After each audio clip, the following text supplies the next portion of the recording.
Hi, everyone. Super excited to welcome you on this overcast Boston day. We have an incredible group of panelists here ready to really demystify, really go deep into the co-founder relationship. What is the reality of it? How do you find a great co-founder? Super excited to kick off with them. Just before we do intros, there is a poll available that we'd love to kick off to find out who's in our audience and what describes you best.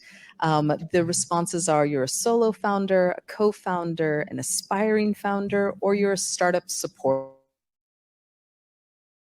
I myself am a startup supporter. My name is Simone Lepre. I'm the program manager at Techstars Boston, where we invest in 12 companies twice a year who are saving lives, saving the planet, and who are wicked awesome.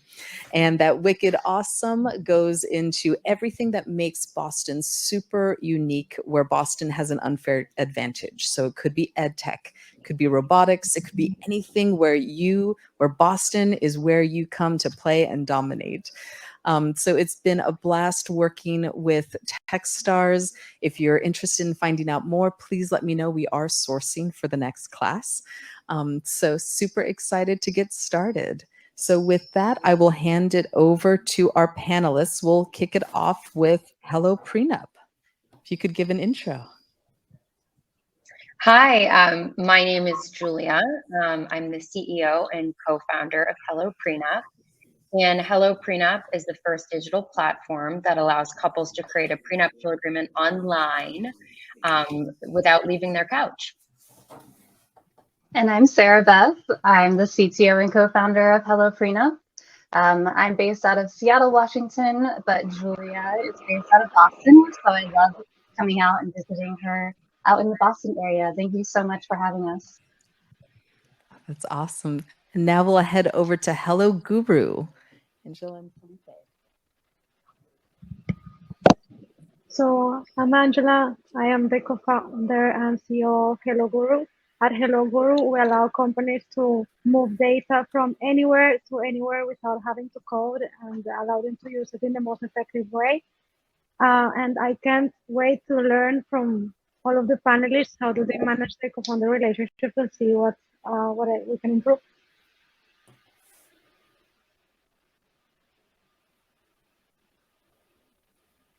Cool. And then Felipe, would you like to share a few words about yourself? Awesome. Yeah, absolutely. Sorry, I have a little bit of lag. So I'm Felipe. I am CEO and co-founder of Hello Guru here with Angela. And yeah, very grateful and excited to be here with such a great panelist, and hopefully we can share a couple of insights with our audience and with our fellow panelists as well.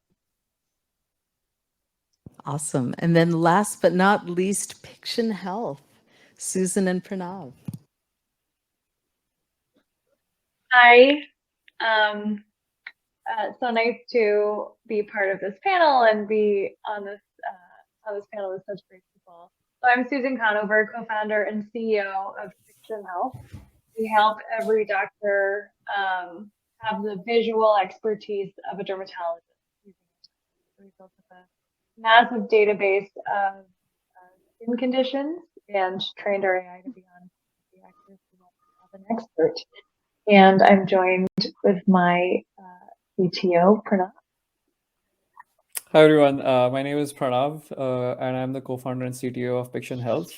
My background is in computer science. I'm originally from India, and I'm here in Boston now. So it's great to be here, and thank you for inviting us to be part of this panel. Fantastic. And as you can see, the incredible Rachel McIntosh, Community Builder of the Year, is navigating the polls. Thank you so much for that, Rachel. And before we kick off our next question, I'll go ahead and ask another question to the group. Are there any themes that you would like for us to address? It could be conflict resolution, the compensation and equity question, creating culture, or even finding a co-founder. One thing that we all discussed is we don't want this discussion to be too high level, too, oh, everything is wonderful all the time, everything's great. We wanted it to be really real. So that way you benefit, you're getting your questions answered. So don't be afraid to ask the provocative questions. So with that, we'll kick off our first question. How did you find each other? And why did you decide to start a company together? Great. Well, I can take that one first. So Pranav and I met doing improv in Boston. I want to say about 7 or 8 years ago, when we were both in a 101 class together, and we're on our showcase in the same scene at the end of our class. And I think it's a really fun way to meet a co-founder because it's a yes and environment. So, you know, there's so many worlds where it's praised to be criticized, that just like figuring out an idea and ways to build on it, I think is awesome. And we originally connected in that way. And I had spent my thesis at MIT trying to understand problems in identifying skin diseases because I've had melanoma. And I remember we met up at Lord Hobo on Hampshire Street and had our first conversation. But I'll pass it to Pranav if he wants to say anything. No, yeah, it was great because initially we were, my mother-in-law's a dermatologist in India. And so we were kind of also talking through some of this, like, same problems, which is like, you know, patients try things by Googling terms at home, and then they try their own medication, and then the rash turns out to be something completely different. And then Susan and I had that conversation. And so we kind of like an interesting sort of tech problem to solve at the same time. So it all came together. And like Susan said, I think meeting a co-founder in improv was like a really nice way to like sort of kick off that co-founder relationship. And that has helped us a lot in the like over the past like 3 or 4 years. I'll go next. So Hello Prenup has a really interesting founder story. I had started Hello Prenup a few years back, and by way of background, I'm an attorney. And so I was trying to build this tech company without having any knowledge of tech. And I was really, really struggling and thinking to myself, like, wow, I really need a co-founder, but I have no idea how to go about it. And I have no idea how to find someone who's equally as invested in prenups as I am. And it's just, you know, I couldn't imagine someone being as excited if they weren't in the field of law about prenups. So one day I was just having a rough day with the tech. And I got an email out of the blue from Sarah Beth saying, you know, hey, I just got engaged, and I'm really interested in prenups, and I saw you built this thing, and like, maybe you want to talk about it. And Sarah Beth, I'll let you take the story from there. Yeah, so we just connected completely online. It was the middle of the COVID pandemic, and I had taken time off. I was working as a software engineer at a Seattle area startup, and I knew that I wanted to start my own company. So while I was taking this time off, I had gotten engaged, and I started to think, you know, there's all this technology going into divorces and legal tech and financial tech, but with the rise of student debt and housing and kind of everything that goes into marriage, I started to do research about prenuptial agreements. And I tried to do my discovery research and reach out to attorneys on LinkedIn. Not surprisingly, attorneys are not very open to talking to some random software engineer. So I found Julia, I found Hello Prenup, and I just cold emailed her because the vision of what she had built around the goal of, you know, allowing all couples to create their own prenuptial agreement, because it's really a financial planning tool for couples. I immediately was like, you know, whoever is behind this, I would love to partner with them. And so we hopped on Zoom the next day, and we just clicked. I knew that our visions were very similar, and so we just connected online for the first 6 months of working together. And we actually we didn't meet in person until the day before we filmed Shark Tank, when ABC decided that even though we'd never met, we were gonna sleep in the same room together. So that's a really fun tidbit. Yeah. Luckily, we liked each other. So I'm a big advocate for you can really get to know your co-founder even if you're not in the same location. Yes. So wait, they made you share a room for Shark Tank? Yes. Like you didn't get 2 separate hotel rooms?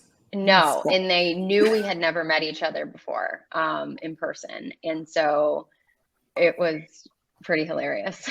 You get to know your co-founder really fast when you're thrown into Yeah. those situations. Yeah. That's amazing. Great. Angela and Felipe, how did you connect and meet each other? So I think that we share the same thing of being in a, like, I believe that there's a good timing for everything. And I think that that's something that has happened for all companies here. On our end, we actually met back when we were in high school. So we were really old friends. For whatever reason, like we finished high school and Angela went doing her university in Spain. I stayed in Colombia. But for whatever reason, we stayed in touch for a long time. Like we would check in on each other once or twice a year on the progress that we've been making on our careers, on the jobs that we were taking. And when I started Hello Guru back in 2019, I started on my own. And we kept talking to each other. And then all of a sudden, one day in one of those check-ins, the conversation was more about like, hey, what if we start working together? And I'll leave that part to Angela. Do you want to finish that part? Yeah, so Felipe, I knew because we were speaking that Felipe was the first employee of Colombia's first unicorn and now a $6 billion company, and that he was into entrepreneurship and that he had just launched his first company. So, and I went to Babson here in Boston to be an entrepreneur, and at the time I was the chief of staff of Drift, but I knew I was doing that role, trying to learn, knowing that I wanted to be an entrepreneur. So when I called Felipe and he's like, yeah, I have this startup, I was like, can I join? I want to join. And it's already, and it was like, I think the end of a pivot. So we were going to like kind of take the learnings from a university that Felipe created and put it into software and into something else. So it was the perfect time for us to join forces and to come in. We both had a similar vision as to the type of company that we wanted to create, and I think something that is really important and that made it really smooth is the fact that we knew each other for so long that it was just a matter of working a couple of months together and understanding we can work together again, because in terms of values and in terms of understanding each other and in terms of communication, everything was pretty much all set because we knew each other for years. Fantastic. All right. So we'll kick it off with a few questions to the panelists. But for those of you dialing in online and for those of you who are in the room, Nick will be gathering the questions that you may ask. Sorry, I don't want to give you feedback. And making it really dynamic. So once we kick off those few questions, like, get ready. We want this to be helpful for you. There's judgment-free zone here. So with that, kicking off the first question, should I look for a co-founder with the same different skill set to me?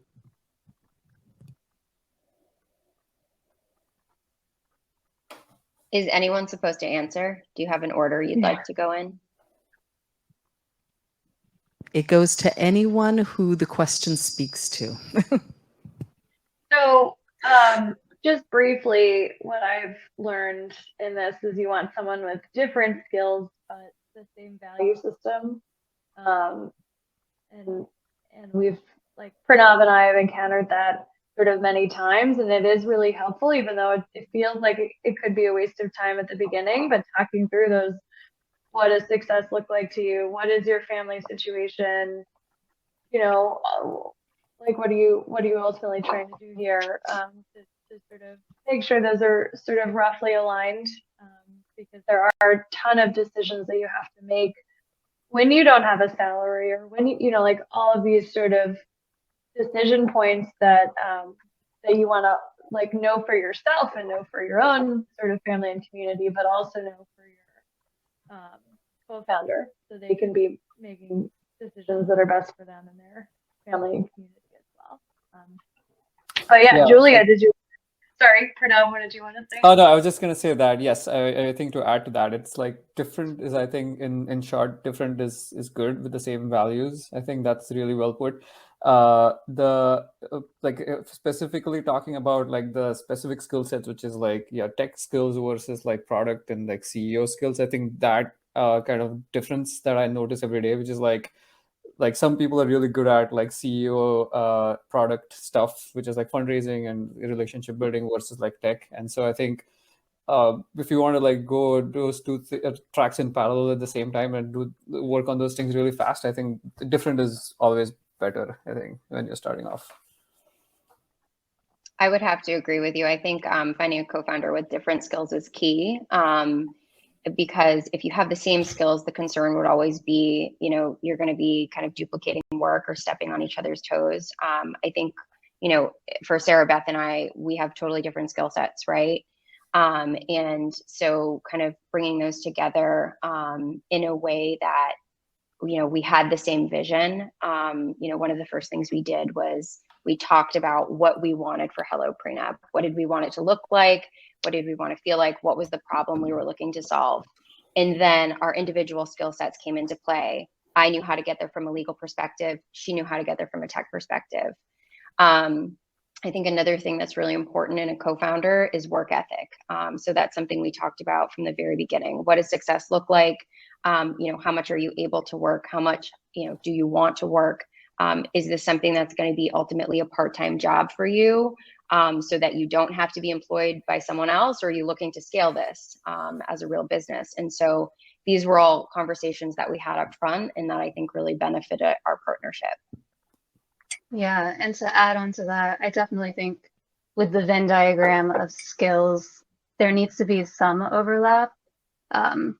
So you guys need to be able to take on different parts of the business, but also have that flexibility in knowing that I'm not going to be an expert in every single area I have to take on, especially at the very beginning of the business.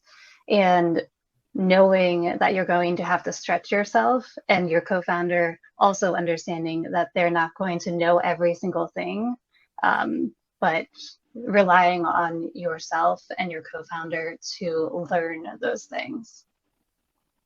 I want to complement that by saying that you have your current skills, and then you have what you want to learn or what you want to focus on, the area that you want to grow. And that's also a super important conversation to have with your co-founder, because at the beginning you divide the work depending on the skills. And it's usually, okay, the technical things, the non-technical things, and mostly based on the people's talents, right? Some people are more naturally extroverted and good at stakeholder management, and some others are not, and so forth. But then having an understanding of where your co-founder wants to grow, so that even though he or she doesn't have that skill yet, they want to work on it and give room for that, right? Give room for that growth. And speaking about that, I think is super important. Great. Yeah, and I'll just add to that. Speaking about that, at the very beginning is super important as well. Like that's something that I think we did very well, or that I think that a lot of people should do, and is that actually we did a presentation to each other, Angela to me and me to Angela, about like our strengths, like what we wanted to do, what we wanted to learn, where we would like to focus on, and I think that that's super important to have it like very, very clear from the beginning to know how to navigate that on time. Oh, fantastic. And Julia and Sarah Beth, I'd love to kick off the next question to start with you, because you had just touched upon this. What are helpful ways to manage communication or to set boundaries in a co-founder dynamic? Well, I think in terms of setting boundaries, making sure you have a really clear and honest depiction of what your life looks like. So For us, in terms of boundaries, I mean, Sarah Beth is on the West Coast and I'm on the East Coast.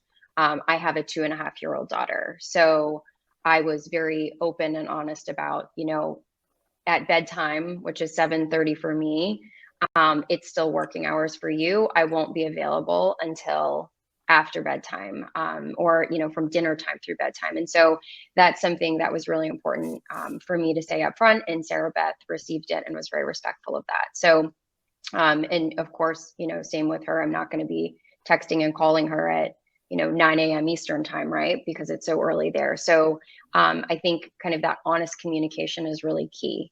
Sarah Beth, I'll let you speak to the rest of the communication. Yeah, I think it's a lot like finding your romantic partner. With Hello Prenup, we are kind of in that marriage and relationship dynamic space. So we think about this a lot. Yeah. But yeah, I think when you think about what your business partner should be like, they should have very similar qualities to how you would want yourself to be and how you would want your other half to be. So you need to have that honesty, that pure transparency. You never want to hold back thoughts, like resentful thoughts towards your co-founder. It's way better to say them early. And respect is super important for us. I think when it comes to communication, you need to say your thoughts respectfully, but also when it comes back to sharing of the skill sets, I think it's great to have a co-founder that has an area of expertise that you don't have, so that you can trust in them when they are making those decisions for the part of the business. You need to have that trust and that understanding and confidence in your co-founder as well. So I think with the communication, just pure transparency. You need to be friends with your co-founder, but when it comes down to getting work done, you need to have that switch to be able to turn it on and say, I know we're friends, but we have to talk about the finances. How are we going to figure this out? What are our life priorities? And just having those regular meetings with them. And it depends on your personalities, but seeing as Julia is an attorney, she is super open to having conversations, and you have to be open to discussing different possibilities. Being wrong about things or being open to different options is super important when building a company and making those joint decisions. Fantastic. Pranav, Susan, Felipe, or Angela, how do you navigate? I want to say a funny story. I think Angela has a good one there. So we use different channels for different style of communication so that we can prioritize effectively. Say WhatsApp is for more personal things like 10 a.m. meeting, I cannot make it or something like that. Slack is for all the content that is related to work. And then we program a weekly call for us to speak, and that weekly call, we try to make it very efficient because we try to put the topics that we want to discuss, because there's so many details in a business and so many things to improve and so many fires and so many problems and so many even vision that you need to stick to a couple of topics if you want to make it effective. But the funny thing, this I think works pretty well if you can keep it tight and not like confuse channels. But we have a channel in Slack that is called Shit is Gonna Hit the Fan.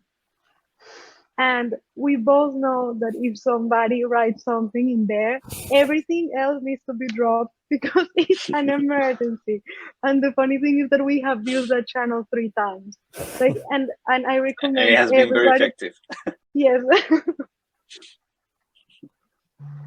So I think it's all about like managing like clear channels of communications. It could be Slack, WhatsApp, whatever, but like trying to separate the different topics that need to be addressed in a correct manner, and having specific like topics to address in each call that we have. So we've always being remotely as well, Angela in the East Coast, me in the West Coast. So it's very important to have organized communication, not only in terms of channel separation, but also every time we speak, we know that we are going to speak about a specific objective, and if we tackle that down, it's great.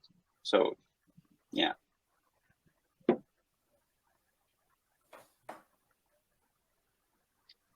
On our communication side, something that we learned in Techstars that we found is really helpful is saying if you're green, yellow, or red personally and professionally. Because if you're red personally, for some reason, like that's going to impact everything. But you know, the same, knowing like how people are feeling at that moment. And we check in every week at the end of the week. We should probably check in more. And yeah, the same idea, right? Slack is for things that can take like, you know, less than 2 minutes. Emails are for certain, especially external correspondence, and then just like keeping track of all the things that we need to touch base on, and then ad hoc, right? The number of times I've called Pranav at like 11 p.m. is too many. We'll try to reduce that, but sometimes things pop up. Yeah, I think all of the things are like makes a lot of sense. I think everything that everyone said, I think we kind of agree with everything, like transparency and open communication, and like creating, making sure that everyone is like mentally as well as like you know, professionally and personally invested in like in your day to day.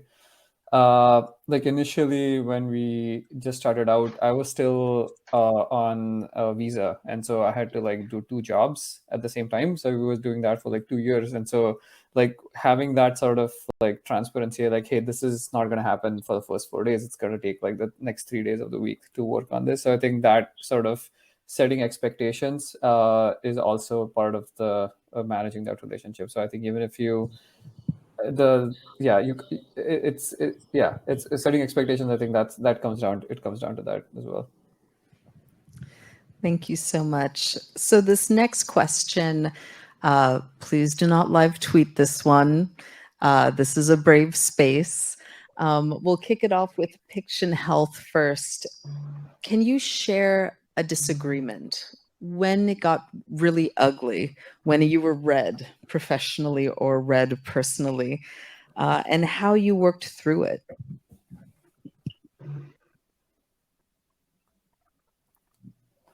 You want to do it? So we were talking about this earlier. So one thing that I don't know if it really qualifies as red personally, professionally, but we just cannot agree on UX. It is our biggest standing disagreement. We still don't agree on it. And I guess how we were able to deal with that is we brought on a designer that we both liked, and they make choices, so we have a trusted third party. I'm sure there are more dramatic disagreements that we've had. I can do more thinking on it. So, Pranav, any thoughts? Yeah, I think UX is one area of like work that we do not agree on. So I think overall, I think like there are minor disagreements here and there, but overall, yeah, I mean, ultimately, it's like we like the vision is something that we tend to agree on more often. But yeah, I'll also think about it. It's very difficult to think of a red disagreement. Oh, thank you for that. UX, that's a tough one. We'll go to Hello Guru next, and then close with Hello Prenup.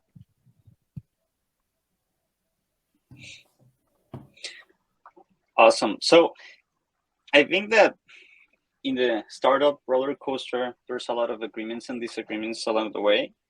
Like I imagine that everyone here has a lot of examples. In our case, one that comes to mind is in one of our previous pivots, we were in a software development agency, and we were trying to figure out what to do next because we needed to, the business had to grow in another way, and it was very difficult to decide what to do with the previous project, with software development agency, because we could either shut it down or keep it running on the side, hire a new person, a new CEO. So there was a lot of different opinions over the table, on the table, and I think that the way we manage it at the end was, and that's something that we always do when there's any sort of disagreement, is to bring up the values of the company, bring up what's best for the company, and decide upon that. Like, I think that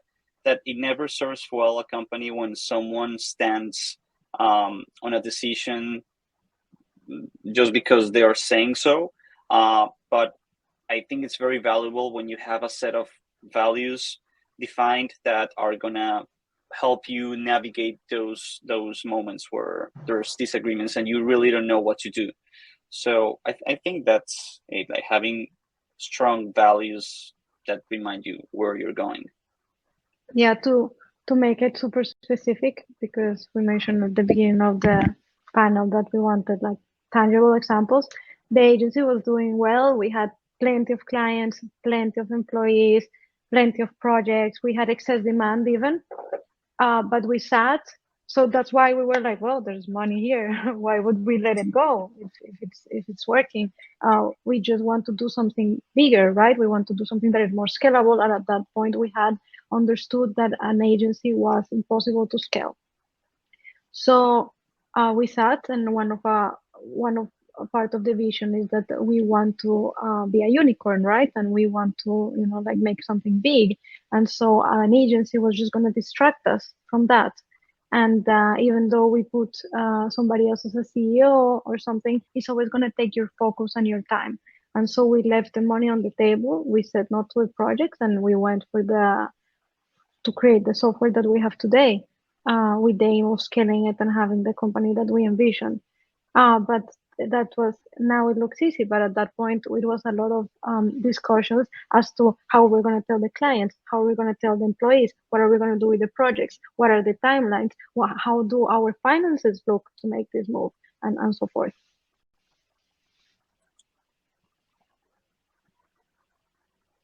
I think so. I think for us, Sarah Beth and I have always communicated really well. I think one of the reasons we've never really had the code red situation is because we're really respectful of each other's opinions. So when there are serious decisions to be made, whether it be about the product or the direction of the business, we really hear each other out. So, why do you think we should do this? Well, we make our arguments. And then we always kind of revisit, well, is that decision going to be a decision that is in line with the vision for Hello Prenup? And we kind of always go back to that central vision. But from the co-founder dynamic, I think it's also really important to make sure, each of you has a reason for how you feel. You have to be willing, just like in a marriage, you have to be willing to listen to the other person, and to do your very best to understand where they're coming from, so that you can find a resolution that makes sense for not only both of you, but also for the business, right? And so I think that respect has to be underlying everything, every interaction. The business partnership has to be based on trust. You're trusting that each other has the best interest of the business in mind. Because if you don't have those things, then there will ultimately be resentment, because one of you is going to feel like you're not being heard, or that your decisions aren't being valued. Yeah, and I think as co-founders, it's important to have that back and forth, and not get to that code red of a disagreement, but sticking to the yellow level. I think it is important to have someone, be the devil's advocate, to say, well, have you thought about it this way? We should not always just be yes women or yes men when it comes to questioning our decisions on the business. So I think you guys should have like similar long-term plans, but then ask those important questions to your co-founder so that you can think really critically about things. I think we've never gotten to a code red, But what could come up and what has come up with us is, do we want to move forward with a specific investment opportunity? It's really a tough decision that is a very personal decision when you bring on an investor or you add to your team in general. And it's something that you have to think about very closely and look at those pros and cons with your co-founder. So I know Julia and I have been very critical about the investment that we take on and the members of our team that we bring on, because we are still a very small team. So every time we make those big overarching decisions, I think it is important to have that yellow back and forth conversation with your co-founder. No, that's fantastic. So now we'll go ahead and move towards the audience question portion. So Nick and I will be navigating that. To kick that off, we were given a question in confidence to start the conversation. The question is, and this can go to anyone on the panel, we'd love to get one or two perspectives. If I'm currently in a co-founder-led startup and it's not working, what should I do? I personally think you should reassess as quickly as possible and probably cut the ties. I think that pretty early on in your business journey, if your co-founder relationship is not working, you'll find that pretty early. So it should be easier to cut it off earlier rather than later. That's just in my opinion and in my experience. Yeah, seconding Sarah Beth's point, I think it can be really hard if you're not matched like effectively to be able to troubleshoot problems in the future. And so I would just, make sure like digging deeper into the question, why is it not working? And thinking through, right, if that's your option A, staying together, think through your option B, C, D, because I think thinking through what are those realistic scenarios and how they're not end of the world scenarios is important to just keep everything in mind, because it's tough to scale a company if you're not with a good partner, I am with Susan in this one. I think that there needs to be an understanding of why is it not working, because it's so broad. It's not working because the visions are different, the work ethic is different, the communication is not flowing. There's so much color in this that before even start assessing what are the next steps, or if the relationship needs to end or if it can be improved, it needs to be a strong analysis as to why is it not working, what are the things that are wrong, and then take it from there, because it's very hard to say knowing it's not working, but we don't know why.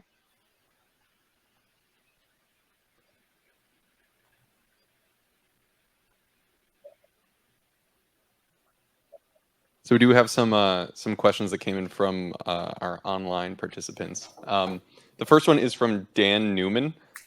He's wondering about work ethic and balancing, your time between the business and personal life. He asks, how do you balance two people who have an unmatched ability to participate in the startup?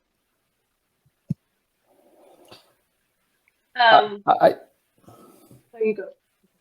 Oh no, I was just going to say that I think it's setting expectations from the beginning. If you have decided to work together on your company, and if there are different sort of expectations from both ends for personal or professional reasons, I think you have to be clear about that, and then also make sure that going forward, when there are situations where you have to sort of commit more time, like given your personal situations, and they're ready for it, because ultimately it's about scaling and growing the company. And I mean, you are going to get into stuff, and you are gonna need that shit hits the fan Slack channel. But that ultimately is the whole point of setting expectations. Thank you very much. I have worked with people in the past who had different levels of commitment with me, and I was like, sort of fingers crossed this will change, and then it didn't. change. And so I think, having those conversations early, understanding if someone's like not full time, what would it take for them to be full time?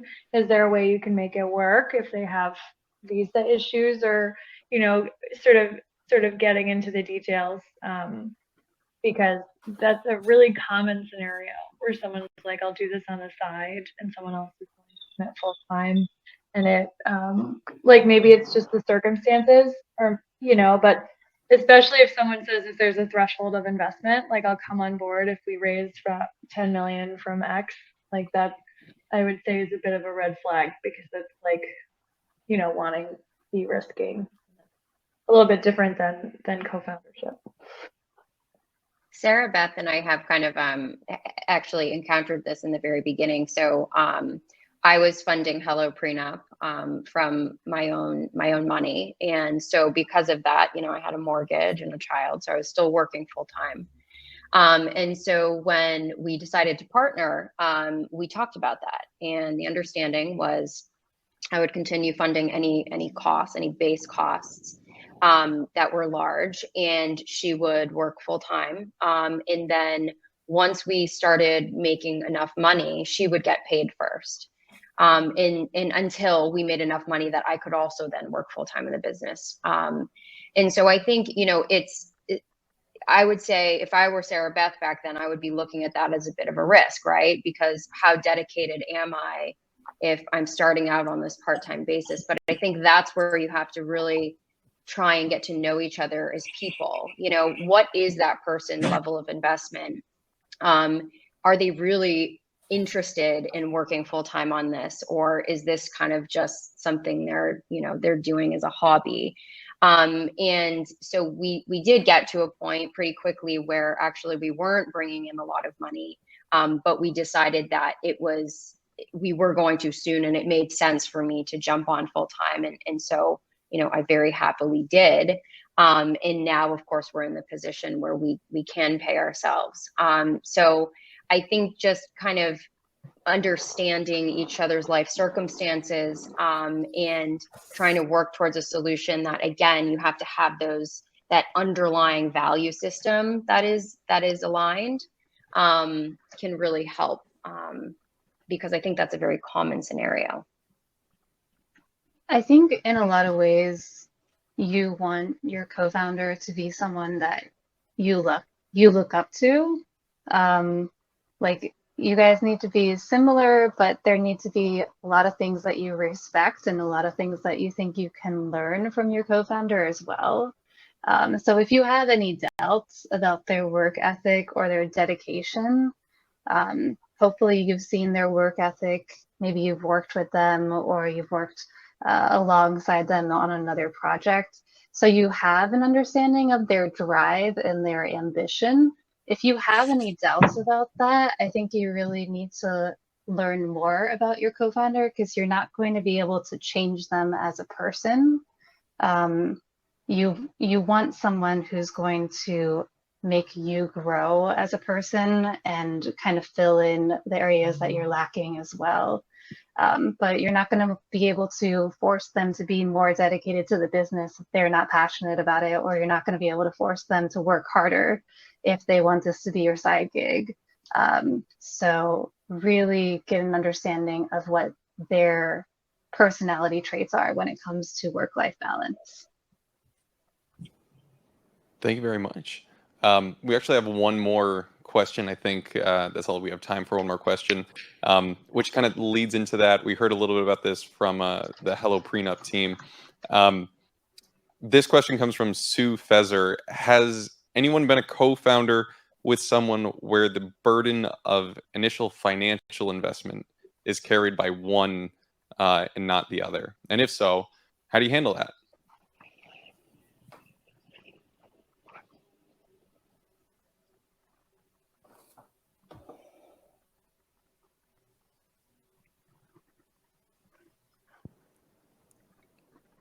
We could do a different question. I guess, yeah. Does anyone in the audience have a question? Yeah, yeah. As you mentioned, we already did touch on this at the beginning of our journey. Julia was funding a lot of the operating costs of Hello Prenup, and I wasn't getting paid. So when we did start making money to make it more fair, the person who was not funding would get paid first. So I think that is a pretty common thing within co-founder relationships. One of you has to be bringing in money if you're not going to be taking on investors. Personally, Hello Prenup is a bootstrapped company, so we did have to have that revenue coming in or self-funding. So yeah, just make sure that you are really discussing that with your co-founder and the next steps as to how to make that a fair relationship if one of you is putting more financial assets into the business than the other.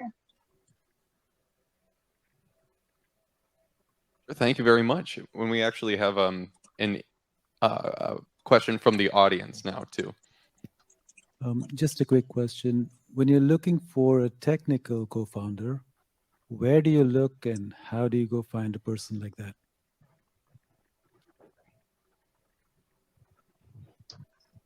I think you should try like improv, Boston Improv in Cambridge.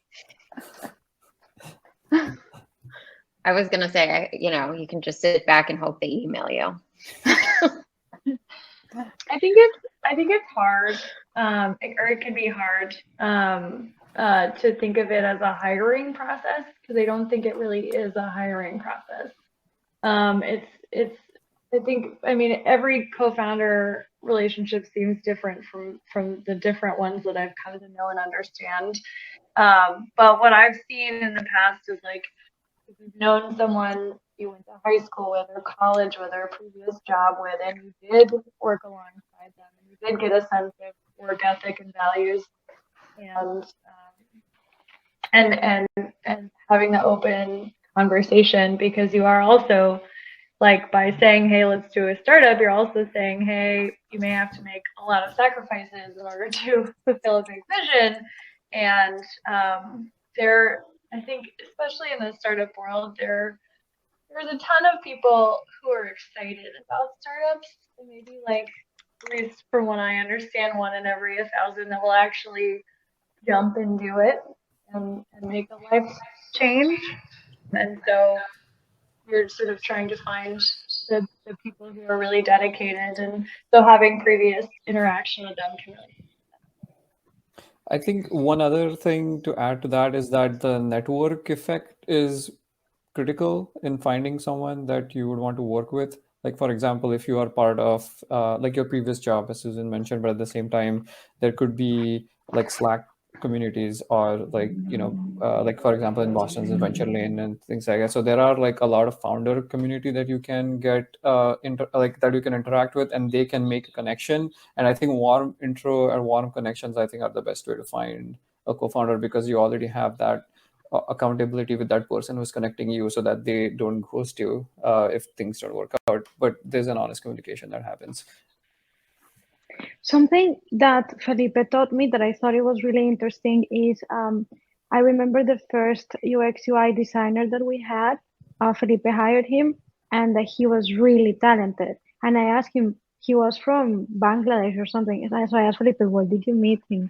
And he said, I went to this platform and I saw the most beautiful designs. And I admire him so much. He has so much talent. And I just texted him and I told him, work for me, and we ended up working together. So if there seems to be an intersection in between somebody that created something that you really, really love, a tech product that you really, really love, a blog that you love, and that person is also open and has a personality to be a co-founder, I think that's an explosive combination for success.